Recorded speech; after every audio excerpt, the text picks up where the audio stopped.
He is a master of fantasy. The worlds he creates are weird and wonderful. Yet even for director Tim Burton, the story of Margaret Keane and her big-eyed paintings was so extraordinary, he says he found it hard to believe it was real. But real it is. In 1960s America, the newly created suburbia was crying out for a bit of whimsy on its walls. And the artist Margaret Keane duly obliged, creating masses of pictures of cute-looking children looking sad and vulnerable with, as their trademark, enormous eyes. Keane's work was everywhere. Walter Keane's, that is. Because Margaret, who'd already fled one oppressive marriage, allowed her new husband to take the credit for her art. You're confused. I painted that. It's the story of an outrageous and hugely successful art fraud.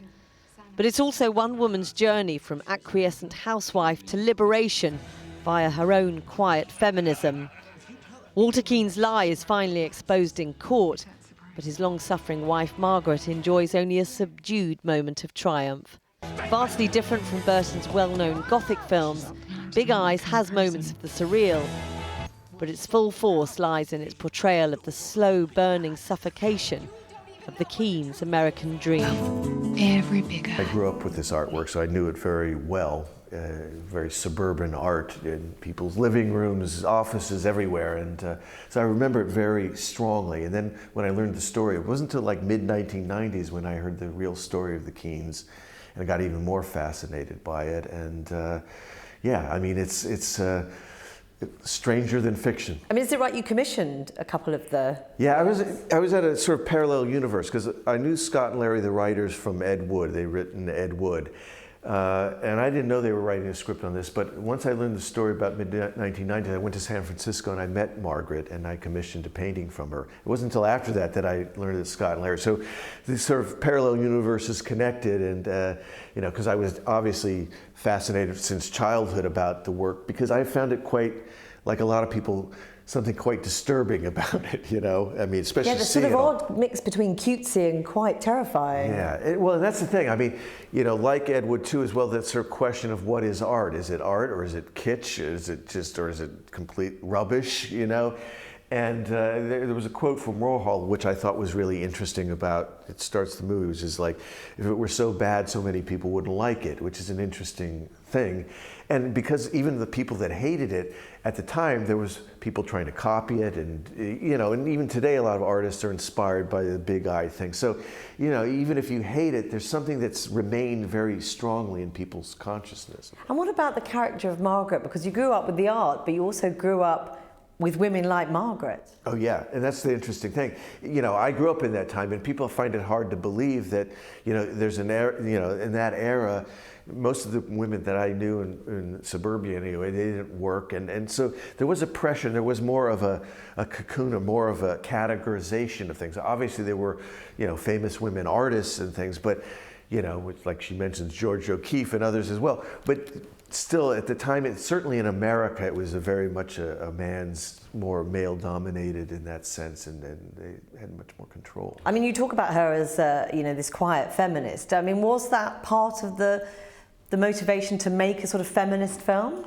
Well, I mean, I didn't feel like, I never thought of it that way, but I just, on a personal level, I like people that do things quietly in a certain way, you know? I mean, she wasn't out there standing up, going on the courtroom steps, yes, you know, she did it in the way that she could do it. And, you know, in the time, you know, given her personality, it was kind of a monumental, you know, as a person, even though the arc may seem small, it was quite big for her. And yet, if you look at today, one of the observations about feminism is that it has really found its voice, and that women are out there, you know, standing on the steps and shouting. Not a method you approve of? No. And look at, I mean, obviously, that time was different. It's better, but it's still not that, you know, it's still the same issues, you know. I think they continue, and I think they probably will continue. It's definitely better than it was. But at the same time, it's still the same issues. I mean, did you see the other day UKIP, Nigel Farage, talking about women ostentatiously breastfeeding and that they should be sitting in a corner? What do you make of that? Well, he should have lived back in the 1950s where the story was taking place. He would have probably had a much nicer time. I mean, when you look at your home country at the moment, what do you feel? You know, we've seen the re-emergence of racial tensions, which in a sense have never gone away, but are very extreme at the moment. Yeah. I mean, what is your feeling about how things are going? Well, I think that's what you were saying earlier about, well, it was a different time, but these issues don't go away. I mean, they get maybe glossed over or something happens, then something triggers it. But the hope is that things improve. Well, yeah, I mean, by at least getting it out there, I mean, that's something where you know, but there has been more, I haven't lived there in a long time, but there's, you know, with like Fox, you know, there's more of a polarization, which is unfortunate, because not only these things continue, there's much more of a divide, which I find even scary on the political front, which is some people just, doesn't matter what the truth is, think this way, and other people think that way, and that's... I mean, just briefly to return to the country you have now made your home, I mean, you talk about polarisation. There's a big discussion at the moment about polarisation between the rich and the poor, the increased use of things like food banks. I mean, does that surprise you in modern Britain?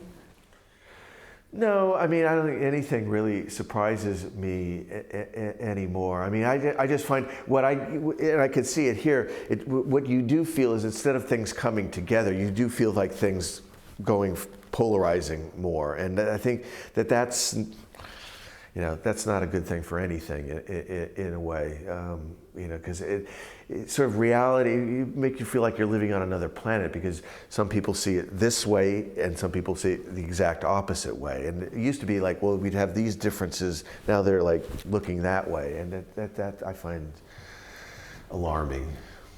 Tim Burton, thank you very much. Thank you very much.